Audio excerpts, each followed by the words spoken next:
उपनिवेशों का खात्मा और शीत युद्ध। प्रिय बच्चों, आज हम सामाजिक विज्ञान के इतिहास के पन्नों की ओर एक बार पुनः आपका ध्यान चाहेंगे और हम देखने का प्रयास करें कि आखिर उपनिवेशों का खात्मा और शीत युद्ध आखिर ये है क्या। तो हमने पढ़ा था बच्चों उपनिवेश। अब ये उपनिवेश क्या है? तो उपनिवेश मैंने उस समय आपको पहले ही बताया था जिस समय मैंने कालांश लेना शुरू किया था। बच्चों, जब कोई शक्तिशाली राष्ट्र, पहले तो उपनिवेश क्या है हम इसको ठीक से समझ जाएं।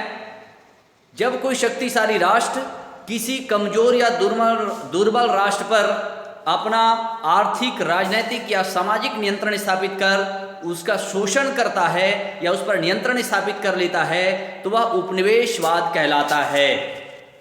जैसे स्वतंत्रता के पूर्व अंग्रेजों ने भारत को अपना उपनिवेश बनाया।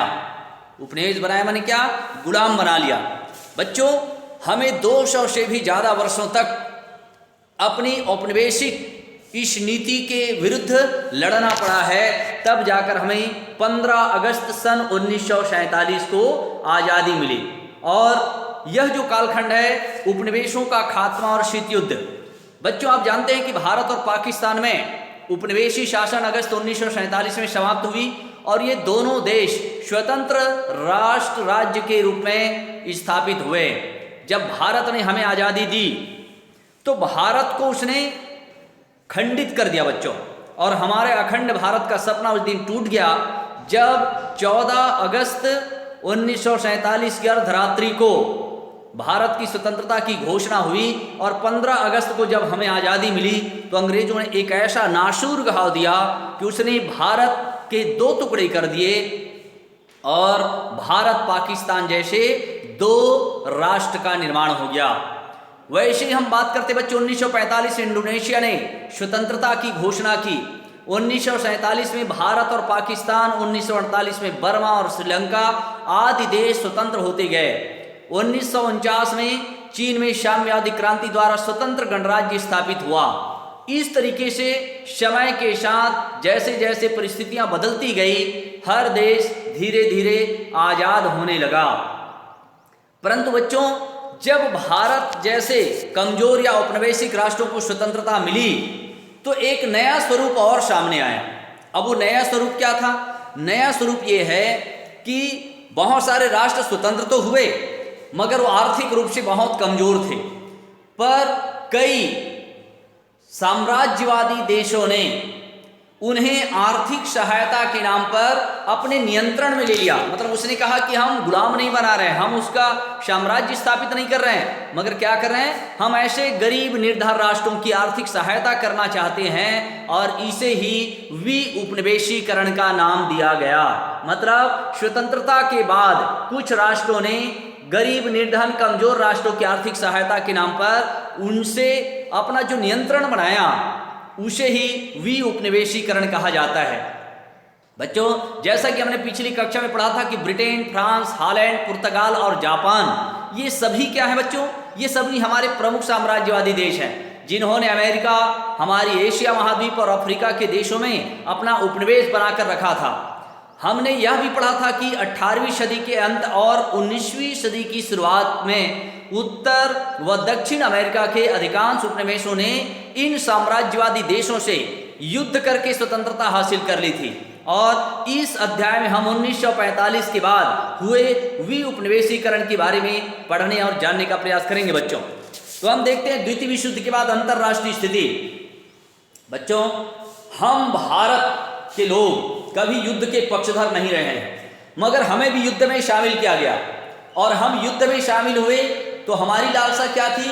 हमने अंग्रेजों से कहा कि अगर हम युद्ध में शामिल होते हैं तो हमें इसके बदले आज़ादी चाहिए, और अंग्रेजों ने हमें आश्वासन दिया कि जैसे ही हम द्वितीय विश्व युद्ध से निपटेंगे हम भारत को स्वतंत्र कर देंगे, आज़ाद कर देंगे। और इन परिस्थितियों में हम भी युद्ध में शामिल हो गए। प्यारे बच्चों, उस समय संयुक्त राज्य अमेरिका और सोवियत संघ, ये 2 बड़े शक्तिशाली देश, प्रथम विश्व युद्ध और द्वितीय विश्व युद्ध के बाद की हम बात कर रहे हैं। जब द्वितीय विश्व युद्ध की लड़ाई समाप्त हुई तो कई यूरोपीय राष्ट्रों की शक्ति बहुत क्षीण हो गई, कमजोर हो गया। ब्रिटेन, फ्रांस, पुर्तगाल, जितने भी हम साम्राज्यवादी ताकतवर देशों की बात कर रहे हैं, लड़ते लड़ते इन्होंने अपना पूरा पैसा, पूरा धन इसी में लगा दिया। यहां तक अपने औपनिवेशिक राष्ट्रों से इसे कर्ज लेना पड़ा। ब्रिटेन की बात करें तो उसने हमारे भारत को जो पहले कर्ज देता था, जिस भारत पर अपना नियंत्रण स्थापित किया हुआ था, युद्ध के समय ब्रिटेन हमारे भारत से कर्ज ले रहा था। और जब युद्ध समाप्त हुआ तो अब ब्रिटेन को भी पैसे क्या करने पड़े, कर्ज चुकाना पड़ रहा था, लौटाना पड़ रहा था। प्यारे बच्चों, अमेरिका और सोवियत संघ ऐसी औपनिवेशिक नीति का वो विरोध कर रहे थे और उसने यूरोपीय देशों से यह अपेक्षा किया, आग्रह किया कि कोई भी देश औपनिवेशीकरण को बढ़ावा ना दे, साम्राज्यवादी नीतियों का त्याग कर दे। और एक कारण यह भी है हमें जो आज़ादी मिली कि कई यूरोपीय शक्तिशाली राष्ट्र लड़ाई के इस विषम परिस्थितियों में दुर्बल और कमजोर हो गए और इसके कारण भी ऐसे साम्राज्यवादी देशों ने अपने उपनिवेशों को छोड़ना या त्यागना ही उचित समझा और यह कारण रहा कि हमें भी आज़ादी आसानी से मिली। हमने लड़ाइयाँ तो बहुत लड़ी, मगर यह भी उतना ही महत्वपूर्ण है कि जिस लड़ाई में हम भागीदार थे, मगर कहीं ना कहीं साम्राज्यवादी देशों की ताकत भी कम होने लगी, जिसके कारण भी हमें आज़ादी मिली। बच्चों, जब आज़ादी मिल गई तो यहाँ पर हम देखते हैं विश्व में अमेरिका एक शक्तिशाली देश के रूप में उभर कर सामने आया। मैंने आपको पिछले कालखंड में बच्चों जापान की हिरोशिमा और नागासाकी की घटना बताया था। यहाँ से अमेरिका विश्व का सबसे ताकतवर देश के रूप में उभर कर सामने आया। यह कई साम्राज्यवादी देशों की जिनकी हालत खराब थी उनको वो कर्ज देने लगे, उनसे खाद्य सामग्री और अन्य चीज़ों को वो बेच करके अमेरिका संपन्नता का प्रतीक बन गया और धीरे धीरे सोवियत संघ दूसरे नंबर का शक्तिशाली देश बन गया।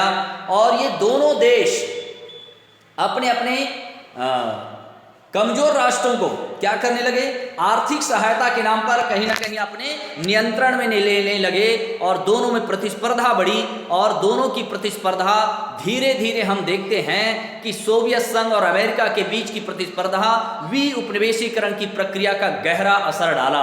मतलब ये दोनों देशों ने कहा कि हम गरीब, निर्धन, स्वतंत्र राष्ट्रों को आर्थिक सहायता देना चाहते हैं, हम उसे गुलाम नहीं बनाना चाहते, हम औपनिवेशीकरण की नीति को बढ़ावा नहीं दे रहे हैं, बल्कि हम उनको कमजोर, आर्थिक रूप से लाचार, मजबूर देशों को सहायता प्रदान करना चाहते हैं। और आर्थिक सहायता के नाम पर अमेरिका और सोवियत संघ ने इन राष्ट्रों को कहीं ना कहीं आर्थिक सहायता के नाम पर नियंत्रण में ले लिया। इसे ही उपनिवेशीकरण कहा जाता है।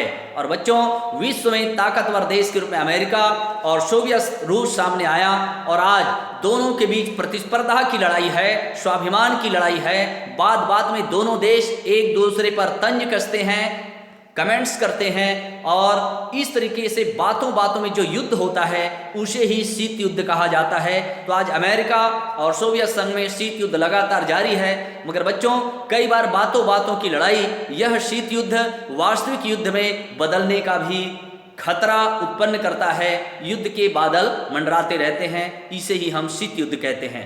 इस पूरे कालखंड में बारीकी से और जानने का प्रयास करेंगे। आज के लिए इस कालखंड में इतना ही बच्चों, धन्यवाद।